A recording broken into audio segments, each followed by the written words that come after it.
All right, good morning, good afternoon, good evening, depending on what time you'll be viewing this. My name is Brother Paul. I got request to try to do a shorter version of the revelation that the Lord has given me concerning, you'll see concerning what, okay? So let me quickly go straight towards the revelation. All right, I've tried my best to print out the sheets that I have made. All right, there are two calendars that we're looking at. There are two calendars that most biblical scholars agree on. Two possibilities where Christ was crucified, either 32 AD or 33 AD. With my studies, I have seen that the most accurate calendar within these two is 33 AD, the crucifixion of Jesus. I won't go into the detail why I say 33 AD now. If you want to know the detail, please watch the video that I will be attaching on the description section. Okay, so let's go to this calendar. Now, if we go to 33 AD, this is the year that Jesus was crucified. The first feast that Jesus fulfilled was the feast of Passover that fell on the 14th day of Nisan. That is equal to the 3rd of April on our calendar, but on the Julian calendar, on the 3rd of April. So we go here to April and we see that the 3rd of April was a Friday where Jesus was crucified, and it was a full moon. Okay, we know it should have been a full moon because when Jesus was crucified, there was a lunar eclipse, and a lunar eclipse only occurs on full moon and not new moon. All right, so we all agree with that. While I was having a look at this calendar, the Lord asked me to make a calculation between the last feast that he has fulfilled. The first one we know, it was the feast of Passover. He was crucified on Passover. He was buried on the feast of unleavened bread, which is the next day. He resurrected at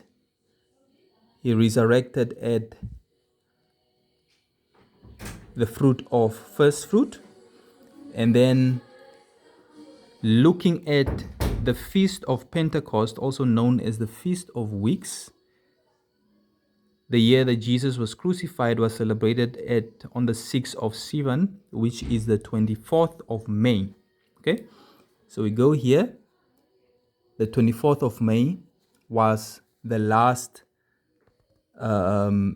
feast, the Feast of Pentecost, that Jesus fulfilled, where the Holy Spirit was sent and he dwelled among the disciples. It was on the 24th of May. Right.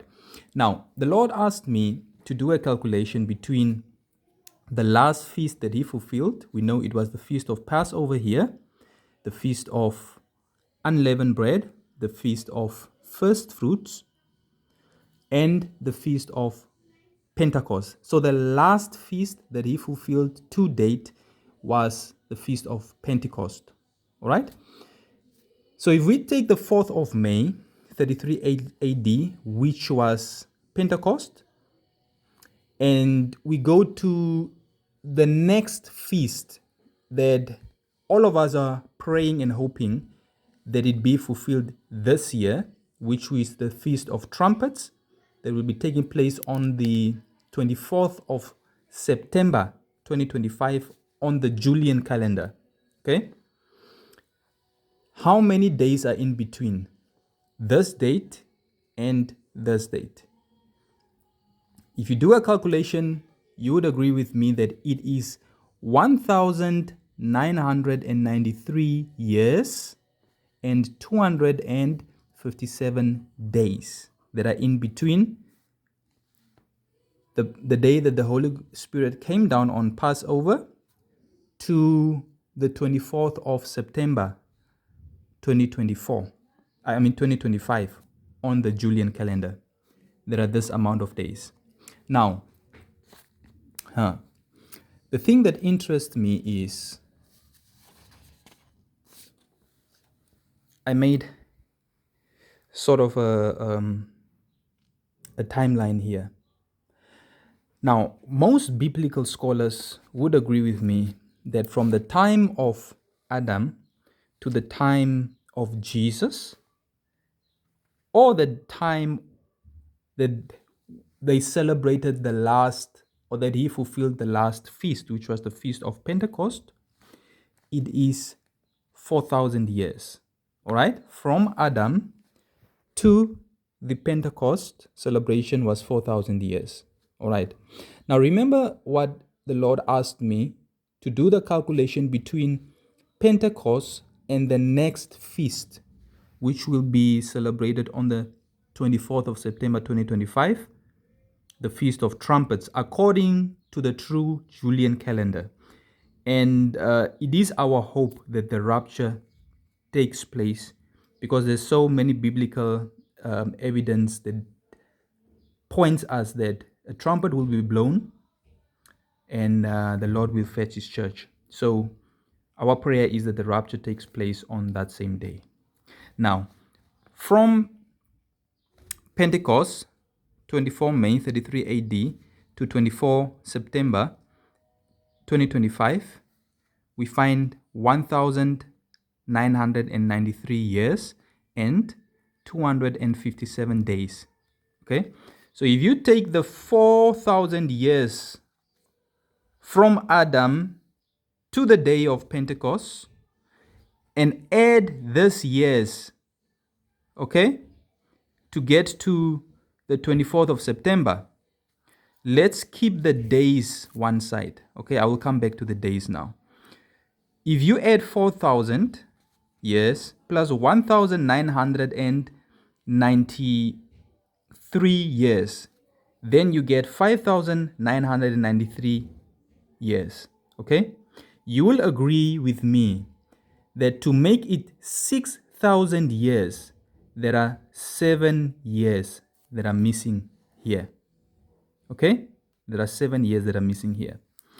But remember, we said that there are 257 days extra to reach the 24th of September 2025.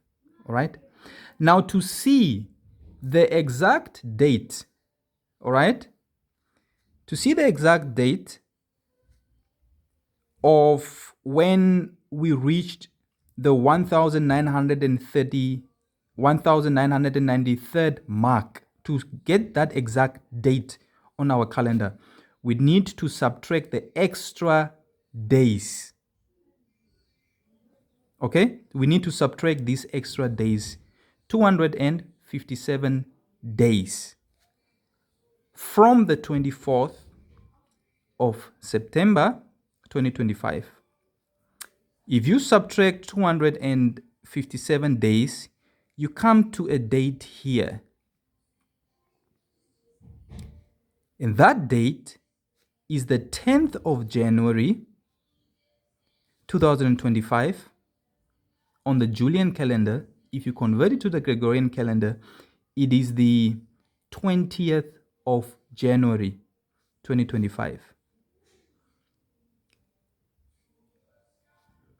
And you would be surprised if I told you that President Donald Trump was inaugurated on that day. On that specific day. If you go back to the book of Genesis, we know that God created the heavens and the earth in 6 days, and on the 7th day, God rested. So the timeline given for man's reign on earth, you would agree with me, is 6,000 years. The 7th day is the millennium reign of Christ. Okay, so the 7th day is reserved for Jesus, the rule of Jesus. everything from creation to the end should have been done within the 6,000 years. And here, remember, there are only 7 years missing. But we have lived 257 days into the first year of the 7 years that are missing to make it 6,000 years. And we know that the last 7 years, according to the Bible, is the tribulation period. Okay? So I firmly believe that we are somewhere around here. Because we have lived 257 days from this mark into the 7 years that are remaining to make it 6,000 years. I don't know whether you are getting what I'm getting to. All right. Now, this is the calendar that we are using for 2025, the Julian calendar for 2025. Okay. From the 24th of September, if you subtract 257 days, you will land at January 10. You land at January 10. Okay? Remember, this is the Julian calendar. To convert this to the Gregorian calendar, you need to add 10 days. 1, 2, 3, 4, 5, 6, 7, 8, 9, 10. You fall exactly on the 20th of January 2025 on the Gregorian calendar, the same day that this man was inaugurated. Now, I want to show you the difference between the second inauguration and the first inauguration. Right? Remember, first inauguration, hand on the Bible. Second inauguration, no hand on the Bible. So we don't know the second time by what he swore. But these are just questions that the Lord brought to my mind as I got this revelation. So I want to keep this as short as possible. If you want an in-depth understanding on what I just spoke about, my explanation on the 70 weeks of Daniel's prophecy, please follow the link. God bless you.